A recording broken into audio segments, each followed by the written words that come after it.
மாணவர்களுக்கு வணக்கம். இலக்கணம் எளிய முறையில். இயல் 1. தலைப்பு எழுத்து சொல். அளபடை. அளபடை அப்படின்னா என்ன அப்படின்னா நீண்டு ஒலித்தல். நீண்டு ஒலித்தல் நீண்டு ஒலித்தல் அப்படின்னும் போது சவுண்டு. நம்ம அதாவது யாராவது ஒருத்தர் கூப்பிட்றாங்க அப்படின்னா அவங்கள திரும்பி பார்க்க வைக்கிறது இந்த அளபடை. அதுதான் அந்த சவுண்டால தான் அவங்க திரும்பி பார்க்குறாங்க, உற்று நோக்குறாங்க அப்படின்னு அர்த்தம். அளபடை 2 வகைப்படும். ஒன்று உயிரளபடை, மற்றொன்று ஒற்றளபடை. உயிரளபடை 3 வகைப்படும். ஒற்றளபடை 11 எழுத்துக்கள். உயிரளபடை 3 வகையில் ஒன்று செய்யுளிசை அளபடை, சொல்லிசை அளபடை, எண்ணிசை அளபடை. செய்யுளிசை அளபடை அப்படின்னு சொல்லும் பொழுது செய்யுளிசை அளபடை சொல்லோட முதல்ல, இடையில, கடை அதாவது இறுதியில், முதல் இடை இறுதியில் வரும். எப்படி வரும் அப்படின்னு பார்த்தீங்கன்னா செய்யுளிசை முதல்ல ஓ,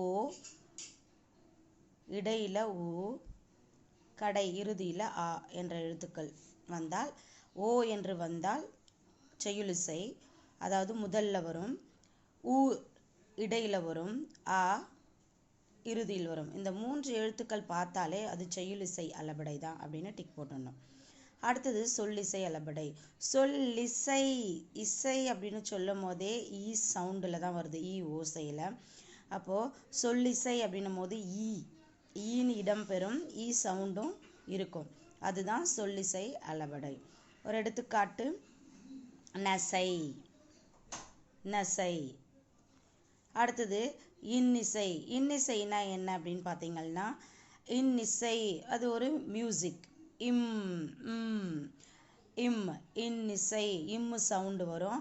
எடுப்பதும், தொடுப்பதும், கொடுப்பதும், துய்ப்பதும் அப்படின்னு வரக்கூடியது எல்லாமே இன்னிசை அளபடை அப்படின்றத நீங்கள் நினைவில் வைத்துக்கொள்ள வேண்டும்.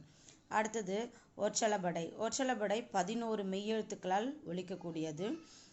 அது மட்டும் இல்லாமல் ஒற்றளபடை அப்படின்னும் போது எக்கிலாங்கு, எடுத்துக்காட்டு எக்கிலாங்கு, ஒரே மாதிரியான எழுத்து பக்கத்தில் ஒன்றி வருவதற்கு பெயர் கூட ஒற்றளபடை அப்படின்னு நம்ம நினைவில் வைத்துக்கொள்ளலாம். அடுத்தது மொழி. மொழி 3 வகைப்படும். ஒன்று தனிமொழி, தொடர்மொழி, பொதுமொழி. தனிமொழி அப்படின்னா என்னன்னா தனியாக செய்யக்கூடியது. நான் சாப்பிட்டேன், நான் படித்தேன், அதாவது மாணவன் அவனாகவே செய்யக்கூடிய வேலை தனிமொழி. படித்தான், உறங்கினான், உண்டான் அப்படின்னு சொல்வது. தொடர்மொழி அப்படின்னா என்னன்னா ஒரு சொல் தொடர்ந்து வரக்கூடியது தொடர்மொழி. மலர்விழி பாடம் படித்தாள், மாணவன் கட்டுரை எழுதினான், இது போன்று தொடர்ந்து வருவது தொடர்மொழி என்று சொல்கிறோம். அடுத்தது பொதுமொழி. பொதுமொழி பொது அப்படின்னு சொல்லும் பொழுதே பொதுவாக சொல்லப்படுவது. அப்போது ஒரு சொல்கின்ற சொற்களை பொது அப்படின்னு சொல்லும் போது ஒரு சொல் 2 பொருளையும் குறிக்கிற மாதிரி இருக்கணும். அப்போது ஒரு எடுத்துக்காட்டு, அந்த மான்.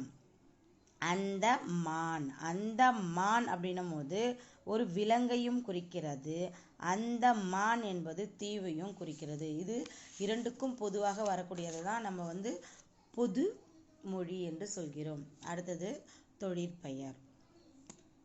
தொழிற்பெயர் அப்படின்னு பார்த்துக்கிட்டிங்க அப்படின்னா தொழிலை குறிக்கக்கூடியது தொழிற்பெயர். அது என்னென்ன, அதாவது ஒரு செயலை செய்யக்கூடியது. அது என்னவா இருக்கலாம், எழுதுதலாக இருக்கலாம், ஆடுதலாக இருக்கலாம், ஓடுதலாக இருக்கலாம், பாடுதலாக இருக்கலாம். அது எல்லாமே கடைசியில் அல், தல், அம், கை அப்படின்னு, அதாவது நமக்கு இந்த வீடியோ போடுறதே எளிய முறையில் இலக்கணத்தை நினைவில் வைத்து கொள்வதற்காக அப்படின்றதுக்காக தான். அப்படி இருக்கும்பொழுது ஷார்ட்கட் அல்லு, தல்லு, அம், கை அப்படின்றத நம்ம எளிமையாக நினைவில் வைத்துக்கொள்ள இது ரொம்பவும் பயன்படும். அடுத்தது தொழிற்பெயர் மொத்தம் 4 வகையாக பிரிக்கிறோம். அதில் முதல் நிலை தொழிற்பெயர், முதல் நிலை திரிந்த தொழிற்பெயர், எதிர்மறை தொழிற்பெயர், விகுதி பெற்ற தொழிற்பெயர். இப்போ ஒவ்வொரு தொழிற்பெயராக பார்க்கலாம்.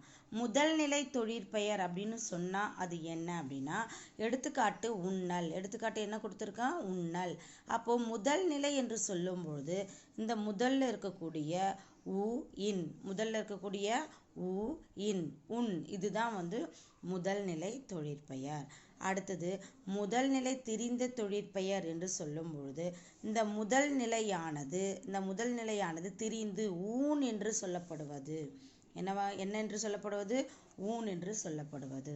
அடுத்தது எதிர்மறை தொழிற்பெயர்னா என்ன அப்படின்னு பார்த்துக்கிட்டிங்கன்னா, உண்ணல் அப்படின்னு இருக்கிறத உண்ணாமை, உண்ணல் அப்படின்னு இருக்கிறத உண்ணாமை அப்படின்னு சொல்றது, அதாவது எதிர்மறையா சொல்றது தான் எதிர்மறை தொழிற்பெயர். அடுத்தது விகுதி பெற்ற தொழிற்பெயர். விகுதி எடுத்த உடனே ஒரு சொல்லுக்கு விகுதி இருக்கா, இது உண்ணுன்னு மட்டும் இருந்தா இது பகுதி மட்டும்தான், உண்ணல் இருக்கின்றதுனால இது விகுதி பெற்றிருக்கிறது. ஆகவே விகுதி பெற்ற தொழிற்பெயர் உண்ணல் என்று எழுத வேண்டும். அவ்வளவுதான். அடுத்தது வினையால் அணையும் பெயர். வினையால் அணையும் பெயர் அப்படின்னு சொல்லும் பொழுது அர் தர் என கடைசியில முடியும். அப்போ வந்தவர், சொன்னவர், போனவர், எழுதியவர் இந்த மாதிரி இருந்தாலே அது வினையால் அணையும் பெயர் என்று நீங்கள் எளிமையாக நினைவில் வைத்துக் கொள்ளலாம். அடுத்தது பார்த்தீங்கன்னா இயல் 2. இயல் 2ஓட தலைப்பு தொகை நிலை. தொகை தொகை என்று சொல்லும் பொழுது மறைந்து வரக்கூடியது. இரண்டு சொற்களுக்கும் நடுவில் அந்த தொகையானது மறைந்து வரும். அப்போ வெளிப்படையாக எதில் வரும் அப்படின்னு பார்த்தீங்கன்னா அது தொகால வரும். அப்போது தொகை மொத்தம் எத்தனை வகைப்படும்? 6 வகைப்படும்.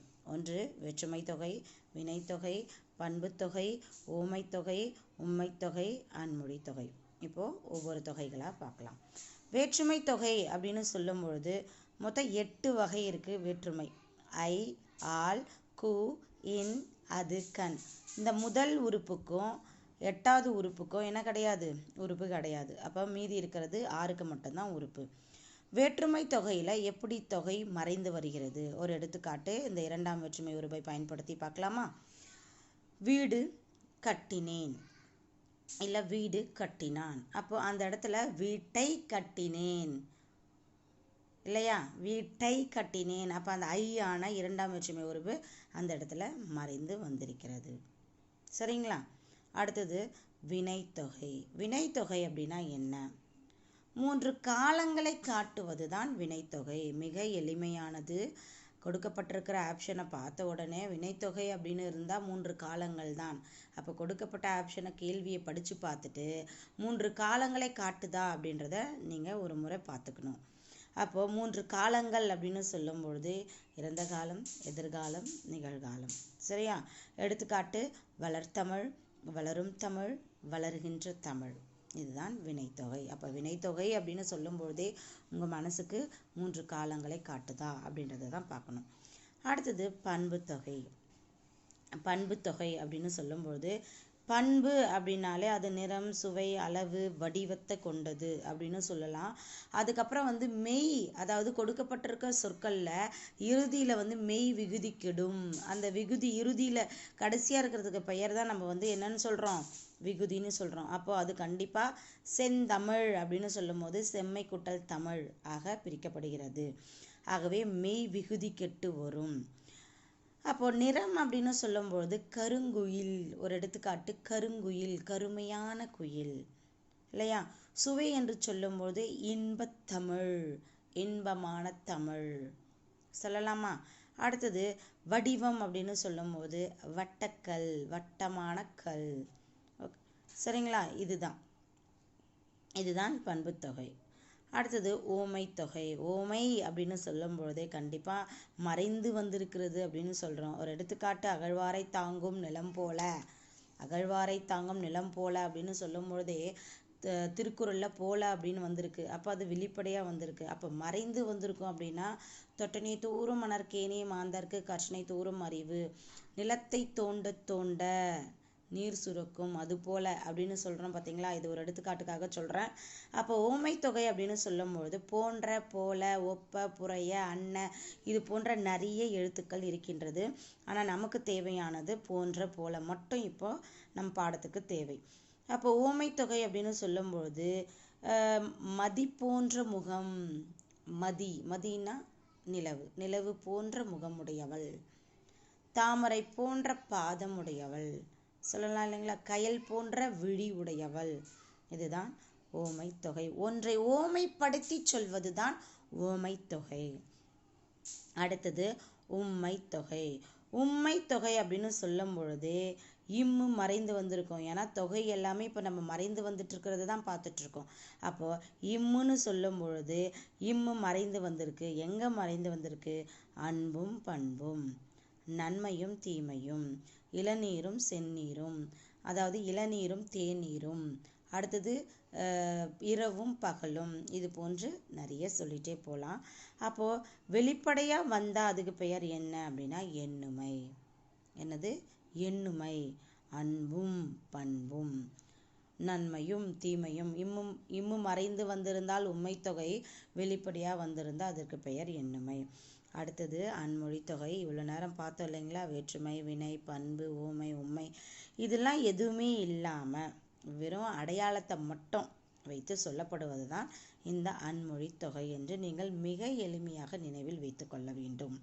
அப்போது எப்படி அடையாளம்? கருப்பு சட்டை அணிந்தவர், சிகப்பு சட்டை அணிந்தவர், மொட்டை அடித்து வந்தவர், முறுக்கு மீசை வைத்திருந்தார், இந்த மாதிரி அடையாளத்தை மட்டும் சொல்வதற்கு பெயர் அன்மொழி தொகை.